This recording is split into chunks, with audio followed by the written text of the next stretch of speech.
Hi, I am Liz Powell. I am the founder and head of G2G Consulting, which stands for Government to Growth.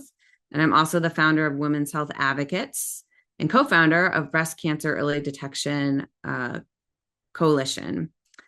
I am thrilled to see you all today and to talk about advocacy and the do's and don'ts. It's super important.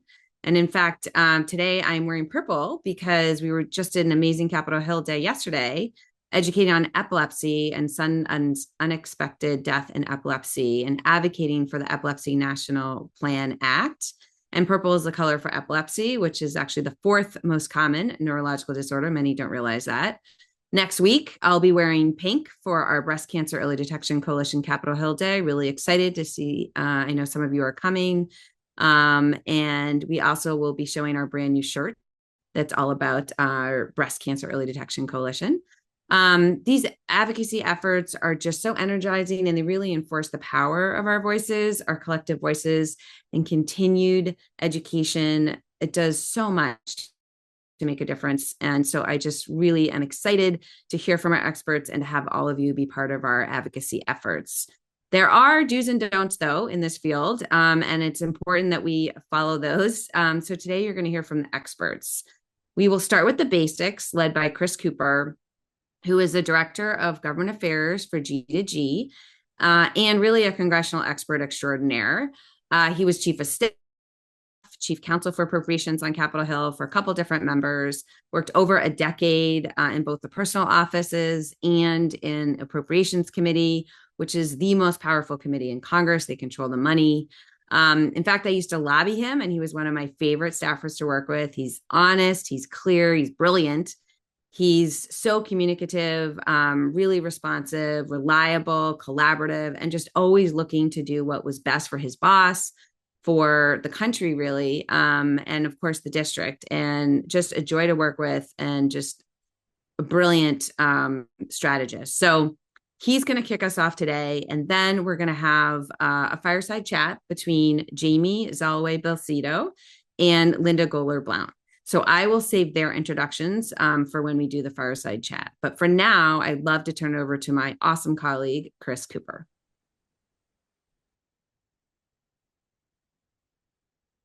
Thanks, Liz. Hi, everyone. Good afternoon for those of us on the East Coast, or good morning, depending on where you're at. As Liz said, to kick off my portion of the program, I will talk about how Congress uses a range of legislative measures to fulfill different purposes, from passing laws to expressing opinions.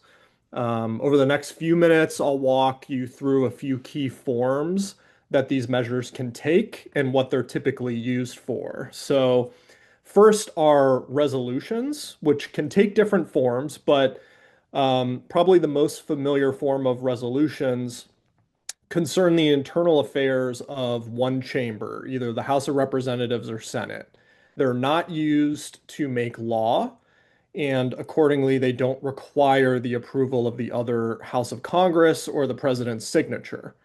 They're put forward on a wide range of subjects, including, recognizing a historic milestone, figure, or location, or they can also be used to highlight a particular domestic or foreign policy priority. So, as an example, a resolution was introduced a few months ago in the House expressing support for the designation of a particular date as National Triple Negative Breast Cancer Day. Another resolution was introduced to honor the life, achievements, legacy, and public service of former President Jimmy Carter after his passing. So, as you can tell from those two examples, resolutions can be used for a pretty wide variety of purposes. The other two forms of legislation introduced in Congress are known as authorization bills and appropriations bills. And at a high level, you can think of authorization bills as legislation that addresses policy and appropriations bills as legislation that addresses funding. Although those lines are increasingly blurred as time goes on, so if you see something that's more policy driven on an appropriations bill, that's kind of become more common as time has gone on in Congress. But authorization bills provide the government authority to take certain action. So, for example, this Congress, an authorization bill has been introduced to establish a youth mental health research initiative in the National Institutes of Health, or the NIH, for the purposes of encouraging collaborative research to improve youth mental health.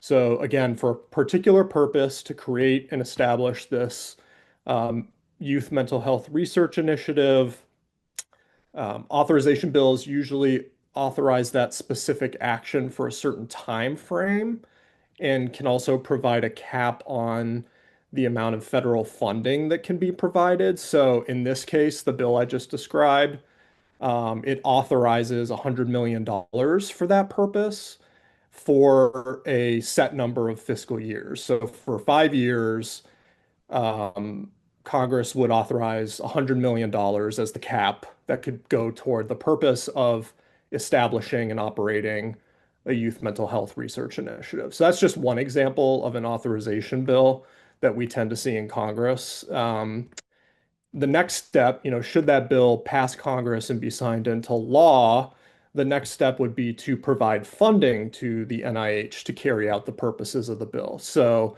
that would take place through what we call the annual appropriations process. And since about 2007, the House and Senate Appropriations committees have been organized into 12 subcommittees, with each one of those being responsible for drafting and managing one regular appropriations bill. So, to continue with the example that I provided before, funding for the National Institutes of Health, or NIH, is provided by the Subcommittee on Labor, Health and Human Services, Education, and Related Agencies, since the NIH is part of the Department of Health and Human Services. So, again, should that bill pass in Congress, be signed into law, the next step would be having the Appropriations Committee, through this particular subcommittee, actually provide funding for the Youth Mental Health Research Initiative. Next slide, please. I'll now describe the timeline for the annual appropriations process, as there tends to be a general sequence that the steps in the process follow, even though, as you can see, there's sort of month ranges there because it doesn't always line up perfectly from year to year. But to kick off the process, the various federal departments will draft their proposed budget for the upcoming fiscal year. That budget is then sent to the White House and what's called the Office of Management and Budget in the White House for feedback, mostly to ensure that what the agencies are proposing aligns with the president's priorities and positions. After that process takes place, the president's budget is then formally submitted to Congress. Although it's technically due on the first Monday in February, that deadline is frequently missed and can stretch into March, April, or even May. I believe the budget this year was sent to Congress at the very end of April, early May. So that's, as you can tell, pretty late in the process compared to the first Monday in February deadline that they're supposed to meet. Also, in the spring, the individual House and Senate offices, so your representative, your two senators, as well as the House and Senate Appropriations committees, will set deadlines for appropriations requests, which can take the form of what are called community project funding or congressionally directed spending requests, directive language, or programmatic funding. And I'll share a little bit more about these types of requests in a few minutes. At the same time, and as we're heading into summer in a typical year, the Appropriations Committee will conduct budget hearings with witnesses from the various federal departments and agencies. So, for example, the subcommittee that I mentioned earlier, the Labor, Health, and Human Services Subcommittee, will conduct a hearing on the president's proposed budget for the Department of Health and Human Services, and they'll have the HHS secretary come and testify, defend the budget, answer questions from members of the subcommittee. Those questions can be anything from specific questions on a funding line within the budget request, or it's becoming more frequent that representatives and senators will take advantage of the opportunity to question such an individual and will ask anything that comes under their purview that they are caring about at the time. The committees also typically solicit written public testimony, which can be an opportunity for outside entities like nonprofits to advocate for their priorities. So that's something that we frequently see, groups take advantage of that opportunity to formally submit their priorities to the congressional committees. Also, during this stage of the process, the committees will start to consider, or what they call mark up, the appropriations bills through both the subcommittee and full committee levels.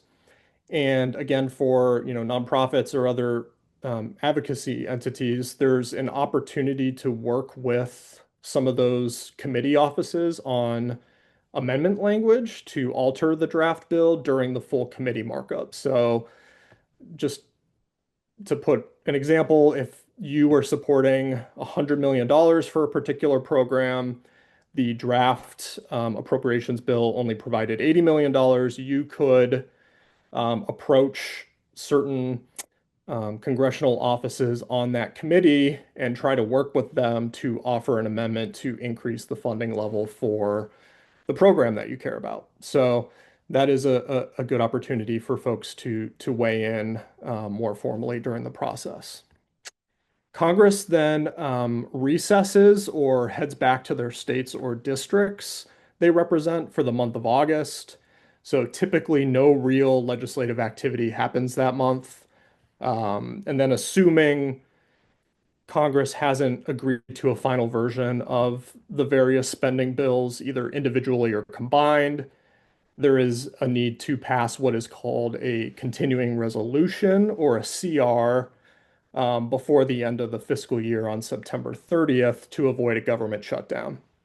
And CRs typically provide budget authority at a specified rate, generally allowing the agency to obligate funds at a rate to continue operations, basically funded in the previous fiscal year. So it's seen as a continuation of government operations from what was previously agreed to in Congress and signed into law.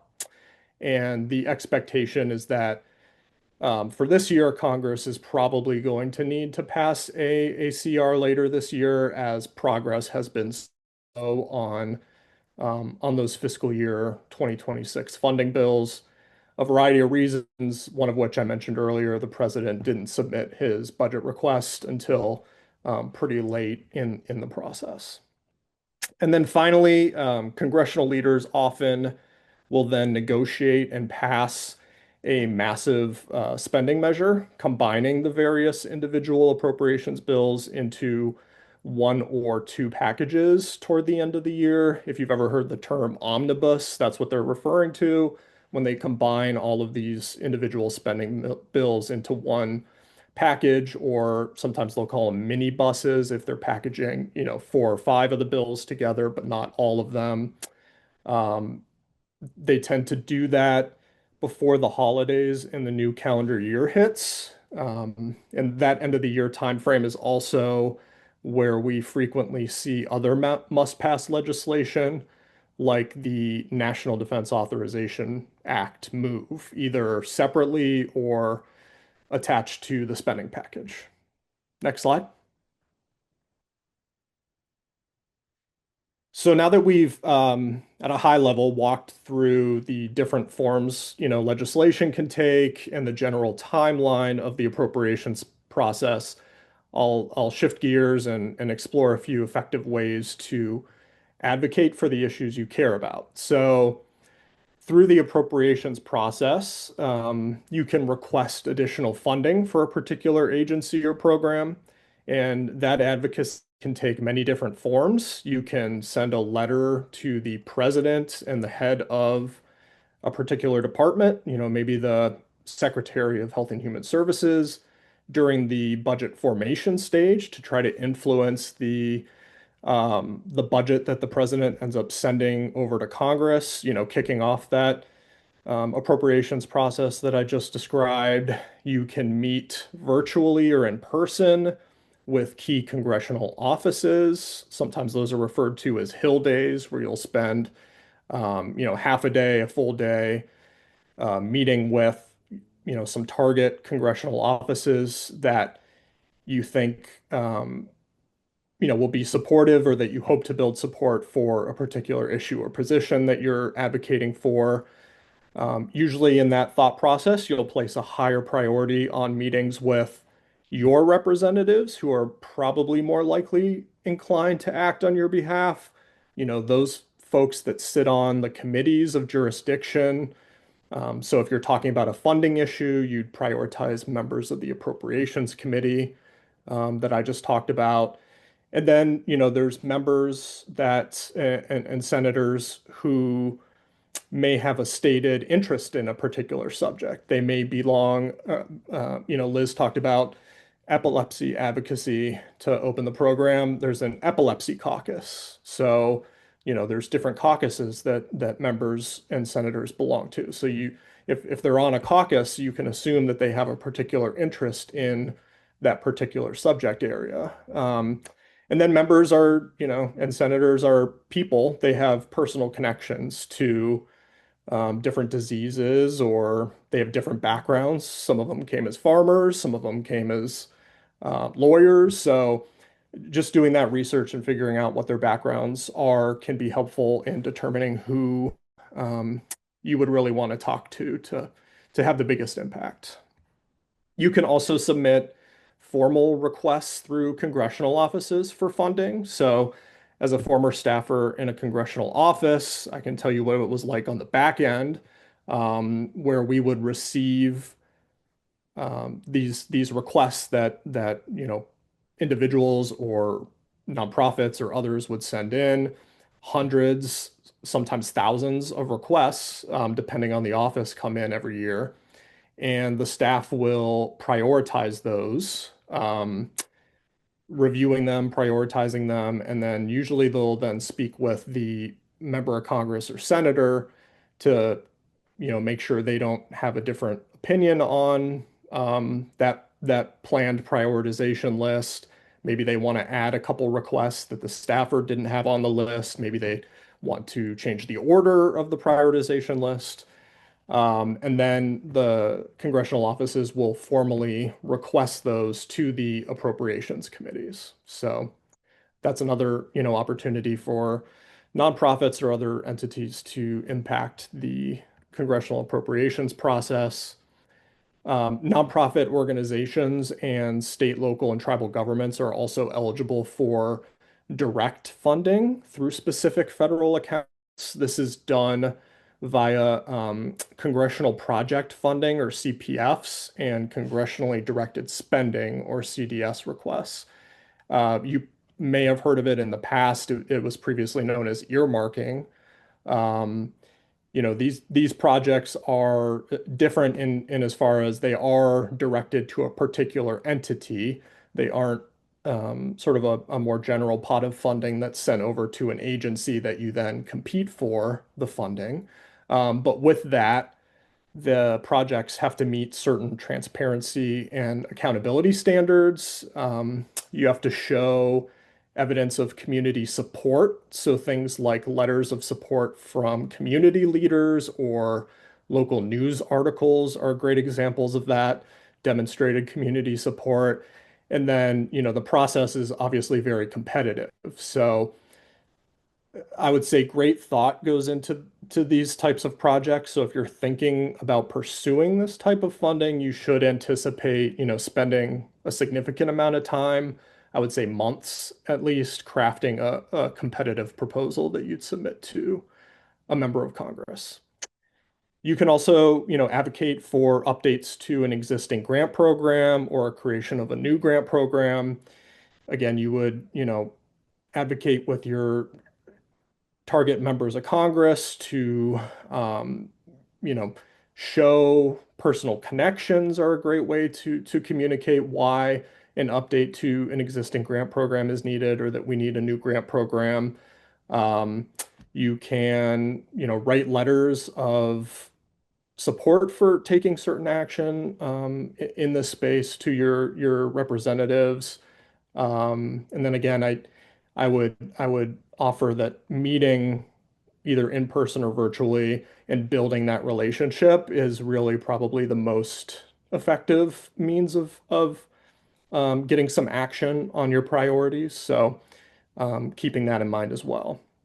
And then finally, you can influence the federal regulations that are being developed. So during the rulemaking process, the public can submit written comments, which are an important, aspect of advocacy because the federal agency then reviews and responds to the comments um, when they're issuing the final rule at a later date. So a couple recommendations there. You'll want to be as specific as possible in your recommendations that you're putting into comments while also providing, a rationale for why the agency should adopt your recommendation.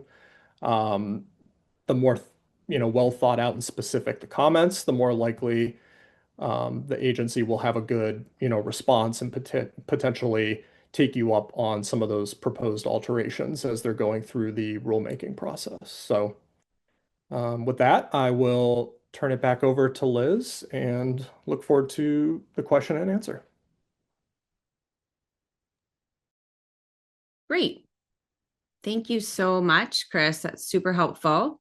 So next up, we are going to have a little fireside chat with two amazing women. The first, Jamie Zalaway Belcito, is the founder and director of policy and partnerships for Maternal Mental Health Leadership Alliance. She's a former state representative in the Massachusetts State House.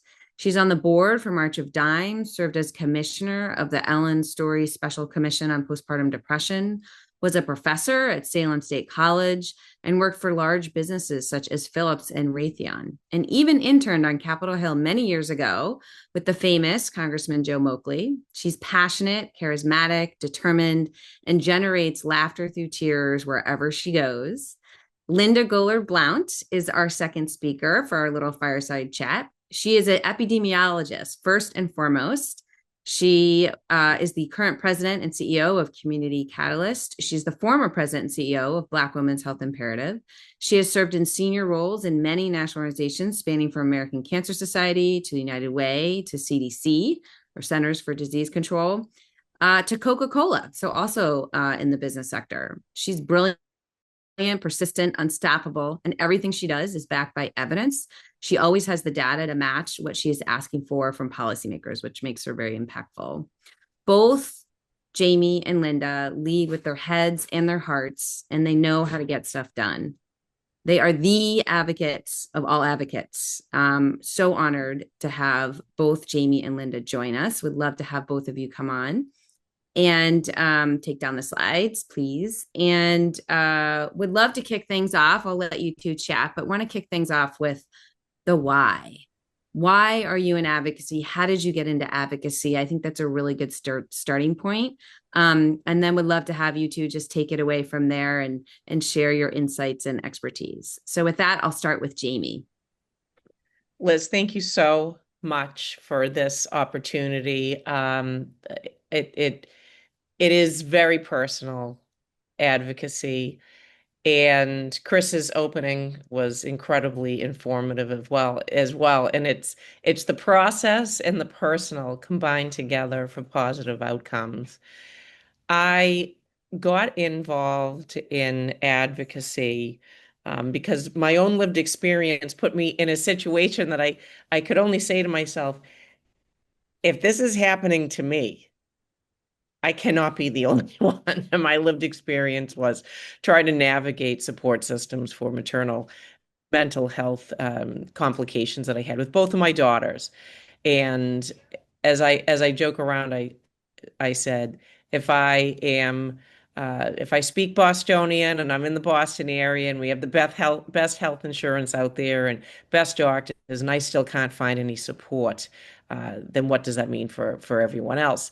So, Linda, that's kind of how I got involved in meeting you all those years ago. I had, as I always joke around, I said I had one baby under my arm and one on my knee at that time, and really just took to like my red kitchen table and just like reaching out and trying to find moms and trying to find people like this couldn't be me. How could we make a difference?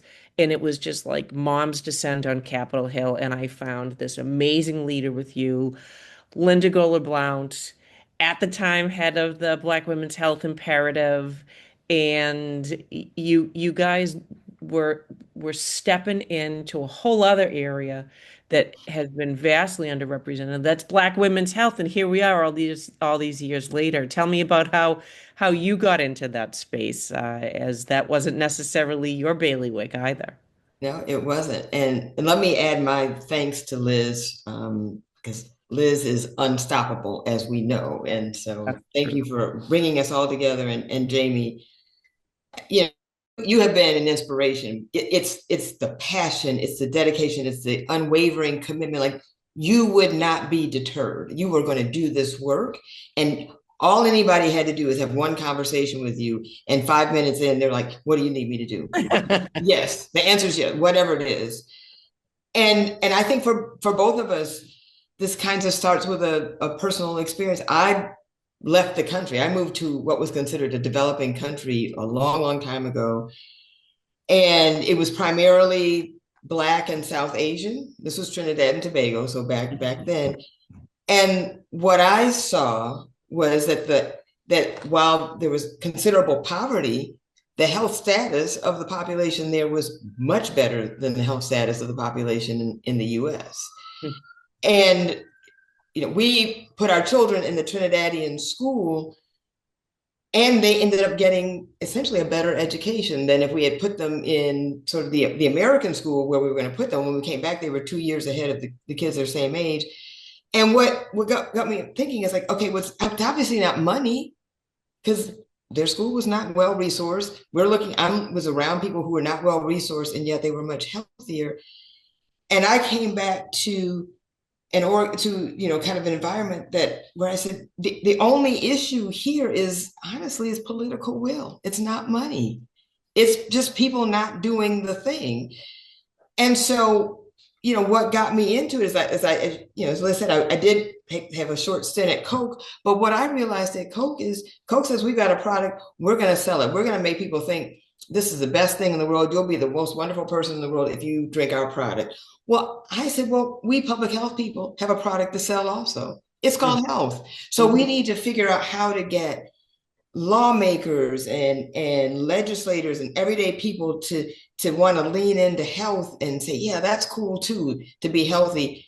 But the only way they can do that is if we reduce the barriers or eliminate the barriers. So, it was a natural to say, well, okay, why don't people have access to health insurance? Why can't they have access to quality care? Why aren't they included in clinical trials? So when we say evidence-based medicine, they have some reason to believe that evidence applies to them.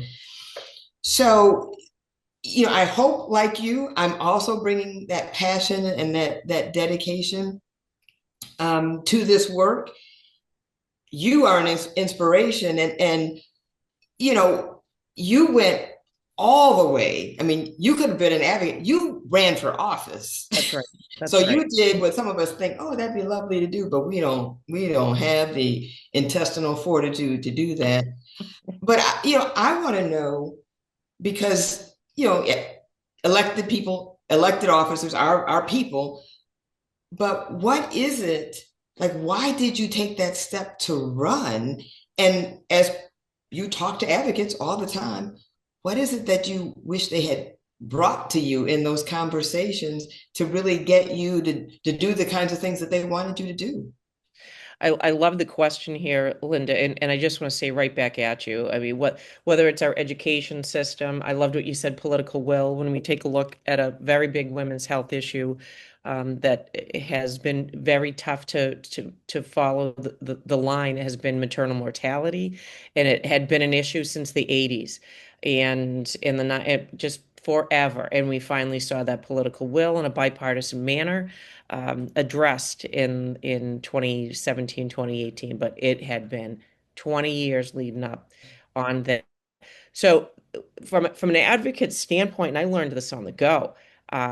Sure, Liz mentioned I had the true honor of a lifetime to work for a legend with Joe Moakley, and Jim McGovern now has that role in the House Rules Committee, and Steve Lynch has that seat. But what I noticed from a perspective of working in the congressional office to becoming an advocate, because here's something I do know, and I did immigration policy for about 15 years. Talk about an area that still needs to be into, right? I mean, just all the things. It's always political will. And then it goes to even what Chris was just showing on that timeline. You cannot, and this is not to be judgmental, this is just by lived experience. You cannot expect to make an impact with one phone call, one meeting, and one fly-in day. And there's a couple of things coming out of COVID that I love, okay? The digital fly-in days. These are things, Linda, that we can activate our communities right down to our grassroots communities, right?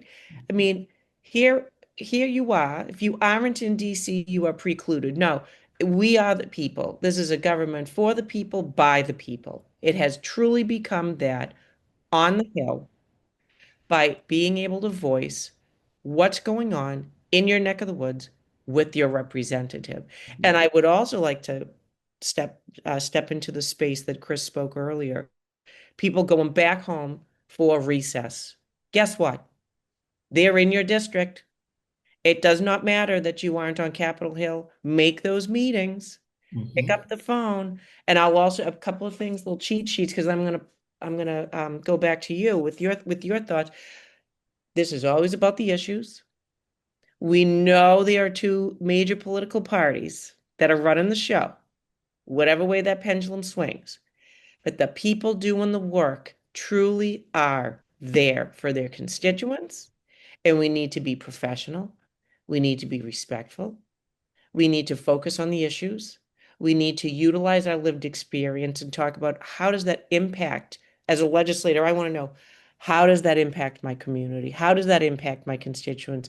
What can I do to help people? Because I truly do not care which way you vote, as much as I care about your family, your health, your issue, because everyone deserves to be taken care of. And I would say focus on the issue, focus on the connection with the folks back home. And if you're doing this digitally, put together like a little digital list. Am I professional on the top and party on the bottom? Fine. Okay.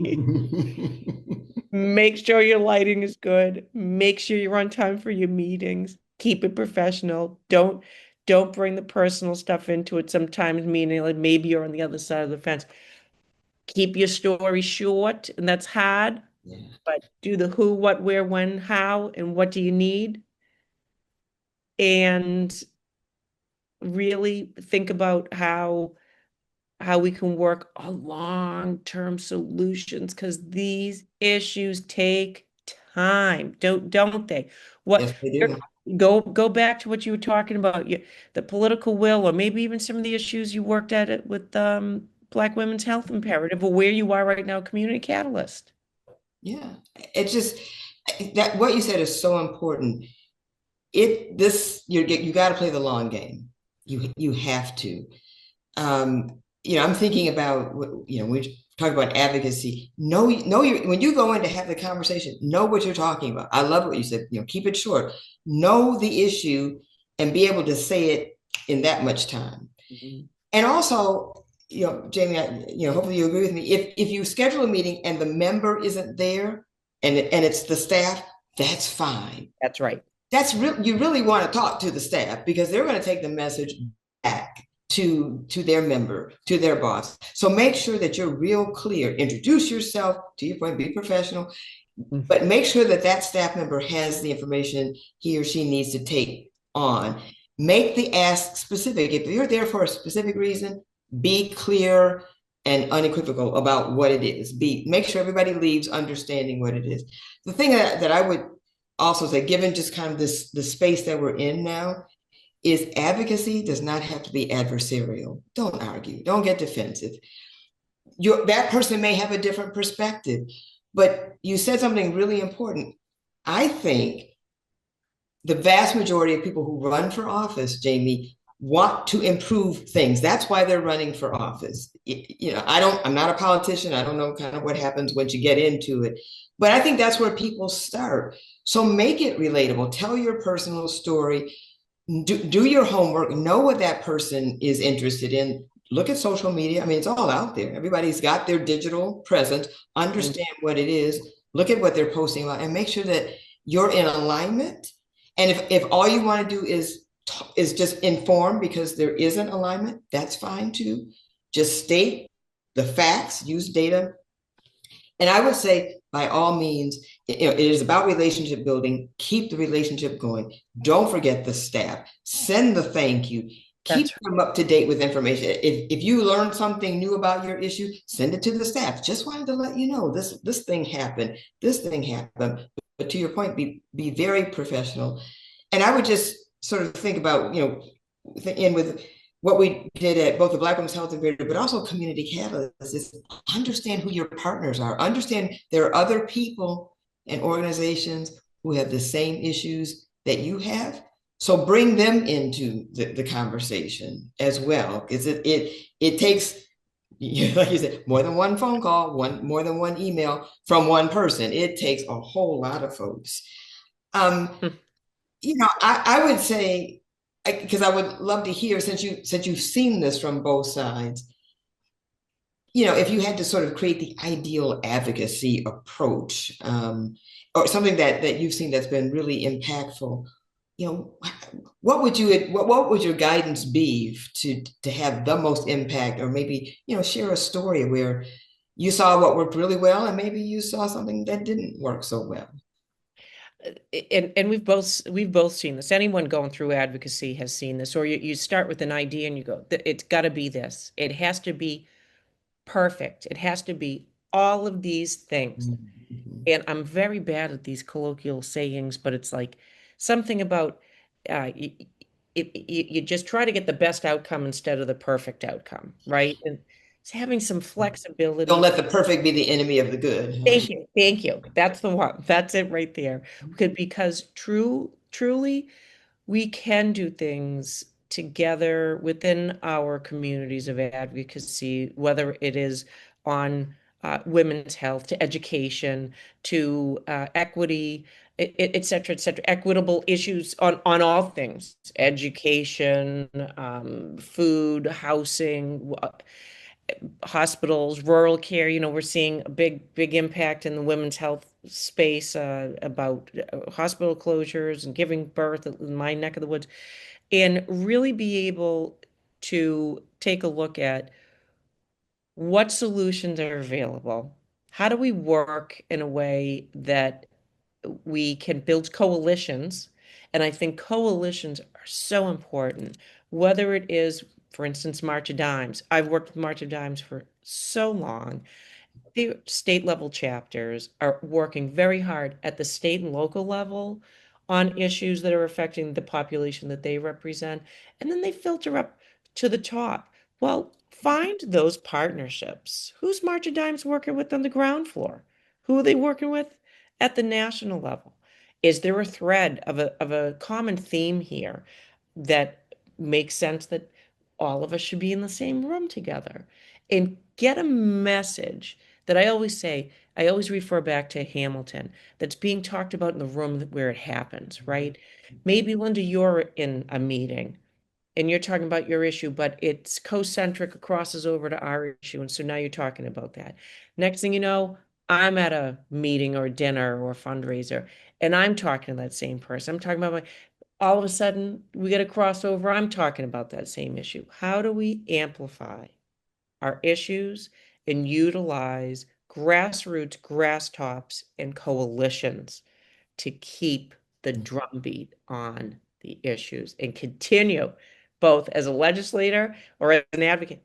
I want to keep hearing about it, and I want the message to be consistent, and I want there to be an ability to find a solution together. Yeah.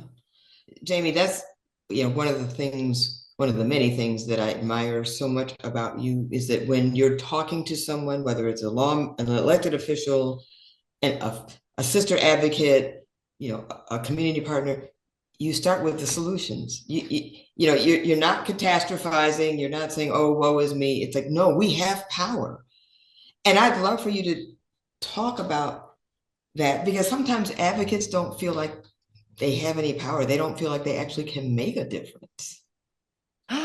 Wow. I'm telling you right now, anyone watching this, and you know this too, we are the unicorns. We are the we are the sparkle unicorns where your voice, one voice can make a difference. One voice, one story, one connection, one one relationship made can be a long-term relationship on the Hill with partners to say, in some of the issues, I'll use my own issue, stigmatized, mental health, flies in the face of what good motherhood should be. But yet the issue I work on, guess what? It affects 1 in 5. Oh, you mean to tell me that you know what this issue is? Oh, geez, your sister went through this issue. Oh, geez, your granny was institutionalized with milk madness at that time, but you know now it was postpartum mental health issue, right? Share the story because it's connection, it's human connection. And so it really can make a difference. And you can give voice to an issue that so many people might not have the strength or have the fear to speak about. Right. That is so important. I was thinking, some of the work at Community Catalyst, and I am still learning, but one of the issues that sort of put us on the map was dealing with medical debt. I mean, it's There you the leading go. cause of bankruptcy. There you go. So, you can talk about the data and as an epidemiologist, data is important, but data without the story, I don't think is going to move anybody. But when the team from Community Catalyst brought people to talk about the fact that I had to make a choice, I'm getting all these threatening letters from creditors, and I feel terrible about myself for a condition that happened to me. I got cancer. I didn't go down the street and say, "Hey, I just want to overextend myself or go into debt." I'm getting threatening letters, but then I've got to pay for electricity and gas. I've got to put food on the table. And I will tell you that when people come and share their stories, and you've got the data to back it up, and they do it in a way that you do, Jamie, is where the listener, the lawmaker, the partner is listening to that person and thinking, that could be me. That could be, this person just got a bad diagnosis, and now $300,000 later, and the insurance company, the hospital is coming after them. They're thinking, I couldn't write a check for $300,000 either to pay for my chemotherapy. So, it's a way of we want to appeal to hearts, obviously, but we also want to appeal to the minds. Like, okay, so what needs to happen? What policies need to be put in place? And I think importantly, and I've heard you say this, that as advocates, we always are going to talk about the good thing that'll happen if you do the thing. But also what you've talked about, Jamie, is, well, here's what's going to happen. Here's the bad thing that'll happen if we don't do this thing that we can do. I've helped you with solutions, but if we don't do this, here's the problem for our community. You're giving, again, you, me, this conversation, and Liz and G2G have given us the opportunity to give glimmers of what I think our hope in the advocacy space. There's so many issues out there. What you're speaking about with medical debt, what I was speaking about with maternal mental health, there are so many issues, but the power of advocacy can educate and give people information where they may not have had any, and make it personal, and that resonates. And I'm so thrilled to see you, Linda. You're the best. Really, it's an honor and a privilege to be here. Liz, thank you so much for this opportunity. Thank Thank you, Liz. Thank you, you. Jamie. Thank you both. That was just so fascinating and moving and inspiring. So, really appreciate all your expertise. Don't go away. We've got a few questions coming in here. So, the first question is: how do newer, as in 4-year-old nonprofits, get traction in DC at hearings? Do we need to connect with a larger umbrella, or can we simply find those who champion specific causes? So I'll start with, I'm going to start with Chris, since you're our most recent Capitol Hill staffer. Think about that question. What's your response? Yeah, so I think there's two avenues to go there. The first I mentioned in my remarks, which is there's opportunities for any public entity, no matter how new you are, to submit comments formally during the process. Each committee will have instructions for how to do that, what form it should take, things of that nature. So you don't necessarily need a member of Congress to champion your issue to do that. You can do that regardless. But to work with the congressional office and get their support, I mean, it's really about building that connection, making relationships with the representative or senator if possible, or even at the staff level, as was talked about. Staff really does drive a lot of congressional activity, both drafting the legislation itself, putting together binders of questions for the representative or senator to ask. So, meeting with the staff, maybe both locally, but also in DC, where the policy staff tends to be, and building that relationship, can go a long way. And you don't have to be part of some larger DC entity that they're aware of. If you communicate facts and local impacts, and again, build that relationship, they'll view you as an expert or a trusted source that they're more likely to engage. And just part of that question, it was a great answer. Thank you. Around teaming up. Would love to hear both Jamie and Linda on that. When a smaller nonprofit teams up with a larger nonprofit, what's the benefits there? Yeah, I would absolutely agree with what Chris said, and I would offer try to be in the room if you can, and then you'll see who the other partners are, the other people, other organizations who are dealing with the same or similar issues, and then go up and introduce yourself. You can't be shy as an advocate, and let them know what you're interested in. Have meetings and build your sort of your informal coalitions, because they may have relationships that you don't have, and then can get you into rooms and situations where you need to be, and understand also what you have to offer to your partners as well.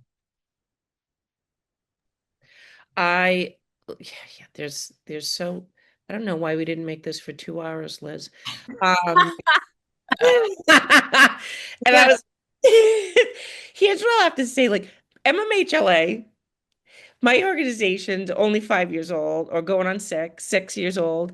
And here's what I did, literally, like in things like Canva, th like so many of these new chat GPT, like all these things, you can make a little leave behind, put on your nice sneakers and go target your offices, right? Like, who do you need to see? Do I need to see Congresswoman Gollard Blount and Congresswoman Powell and Congressman Cooper? Like, okay.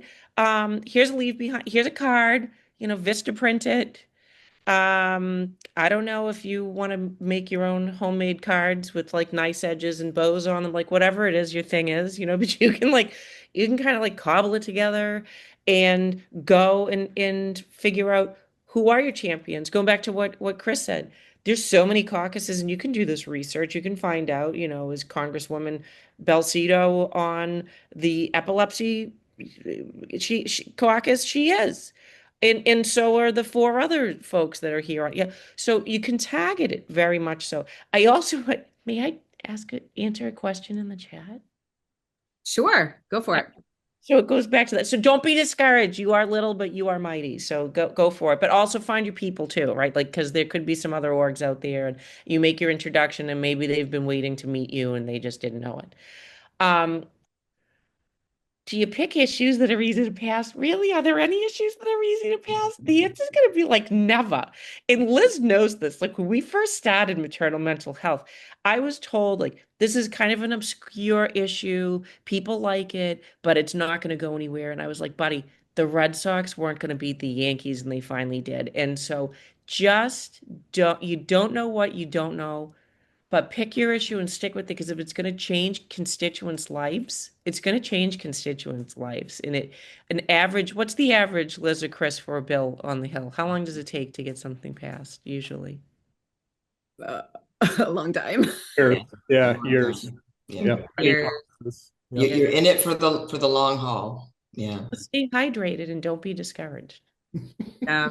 You know what's interesting? The liquid biopsy bill, that's really, really popular, had well over 200 co-sponsors. It might have been 300. It took 2 years to get that. They lobbied like crazy to get coverage for that.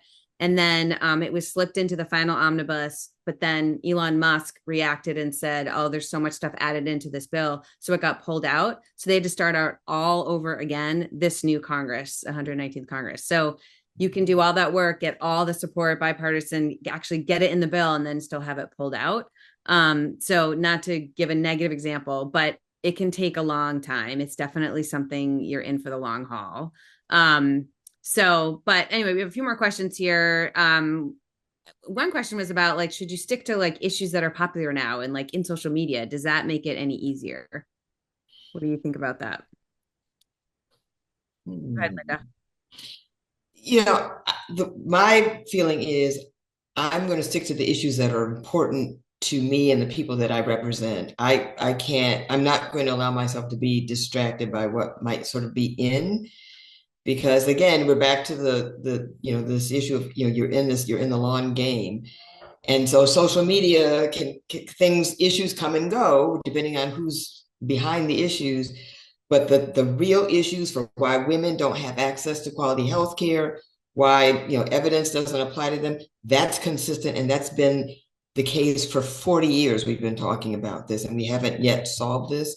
So I'm committed to doing the thing that I think will make the best improvement for women's health. Yeah. All right, I have another question. This person wrote very tactfully. How have you found the challenging situation today where individual members agree, so they agree with you on this issue, whatever you're asking for, but are influenced by the dogma of the party that goes against the issue, or basically the leader of the party?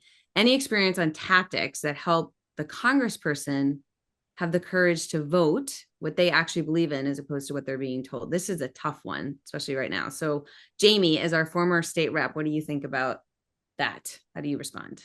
Sure. There's the again, 2 hours, Liz. So I think that, and I'll let Chris and Linda and Liz say, here's the thing. You've got party politics, and then you've got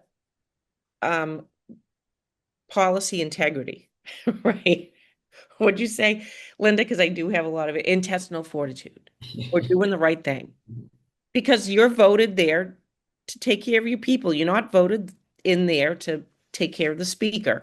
Did I just say that? I did. And if your constituents who vote you in and rely on you to represent them and pay your salary and employ your staff and all of those things, if these are issues, you invite them. I'm just using my own point of reference. Bring them to the hospital back home, show them what's going on, bring them to the mom and baby group, bring them to the school system, bring them to the nursing home, bring them to the river that hasn't seen a drop of rain in 10 years. Whatever the issue is, invite their staff, bring them there, keep them engaged, let them know what the impact is on their community, the economy, all these things. Give them what they need to be brave. And also realize that it's not your personal failure if something doesn't happen. You have to continue to move, because the tides will change And although it seems like a lot of these people have been in office for your entire lifetime, you have the power of the ballot to change that, and folks do change. And we've seen a lot of turnover in this particular Congress. Liz, I would add one thing to Yeah. that, because I absolutely agree. It may feel disheartening, and you may not be able to make anyone do something, but you can cure ignorance. So you can get them to the point where they can't say, well, I had no idea. And that's a huge step. Chris, what do you think? I want to hear your perspective too. My perspective is they're not going to step out on many things on either side of the aisle. So if you have, a handful of priorities, and you're meeting with an office that has the different perspective, I would really focus on one. It's going to be much harder to get them to step out on a number of issues that go against the party for a variety of reasons. You know, as was mentioned, not wanting to not be part of the team, not wanting to lose potential coveted, committee leadership spots in the future, whatever it is, it's going to be a little bit more rare for them to step out. So instead of coming in with a number of things that they can kind of point to, I would really focus on one particular issue, one particular bill, if that's the case that you really want them to step out on. Also, um, it's we've been saying it, but the local pressure, the repeated phone calls where the phone is not stopping ringing on this particular issue, where that trickles up from, maybe an intern or an entry-level staff assistant that's answering the phone. That volume gets passed up in some way to the higher level staff, to the member of Congress. I mean, that is the type of pressure that can change a member's perspective on a particular issue. Yeah, that's super helpful. We're getting to the end of our time here, unfortunately. Such a great dialogue, such great questions. I'll ask my colleague to put up that final slide. We'll do a final action-oriented way to close this out. But I want to thank all our amazing speakers for sharing your insights, your expertise today. I think it's been super helpful. Great feedback in the chat box. So thank you. So final call to action. You want to participate in Capitol Hill and State House days or organize them yourself. Send letters to Congress. You can use our advocacy tool at womenshealthadvocates.org. All you got to do is put in your address. It'll tell you who your members are. A letter is already drafted. There's a few letters there. You can just use one of those and then add in your own personalization. You also can do your own thing, just going to house.gov and put in zip code and then click on the link to your member of Congress and send your own message in directly there. You can call the Capitol switchboard. There's so many ways for you to interact. And then as you heard from Jamie, they are back home. They're going to be home all of August. Lots of town halls. You can go and ask questions. Here are a couple simple questions on women's health. We've been talking about with the Women's Health Advocates. What are you doing to fund women's health research? And if that's not your issue and it's maternal health or it's epilepsy or Alzheimer's, whatever your issue is, a simple question like that, it's not offensive. As Linda was talking about, we don't want to be throwing any kind of flames. We want to be collaborative. How are you addressing the need for greater accuracy in biomedical studies that comes from making sure sex-based data is collected and used in studies? Do you see in that question, I don't use the word equity. We are in this environment where the administration has eliminated funding where diversity, equity, inclusion are the goals of the grant. So we're trying to use language that achieves the same goal, but using different words. So that, think about the words that you use. And then the last example for Medicaid, 41% of babies and their moms rely on it. And 40 states provide postpartum care coverage for the first year of life. So how will the $1 trillion cuts to Medicaid included in the recent budget law impact their health? So it's a tough question, but it's a polite question, right? So there are things that you can do to engage and ask during these town halls. Get active in your region with events. Jamie was talking about you can get organized yourself. It doesn't matter if you only started a few months ago, or you've been in existence 10 years. You can do your own little roundtables. You can do your own meetings in the offices. You can do Zoom meetings. You can do letters, and then letters to the editor, getting engaged in social media. All of that has an impact, and those offices are watching. They have staff that's their job to be watching what's going on in social media impacting their member. So those really work. And then engage in politics and fundraisers. Frankly, I mean, that is how our system works. So if you can participate in that way, that's helpful. And remember, your vote ultimately has huge power. So before you know it, will be election season again, and time for us to get out and vote. So with that, we'll close out. I want to thank again, Jamie, Linda, and Chris for your expertise. It has been super helpful. And I want to thank all of you, our advocates, for being out there and working so hard to make a difference. Please keep at it. It does make an impact. Thank you so much. Bye.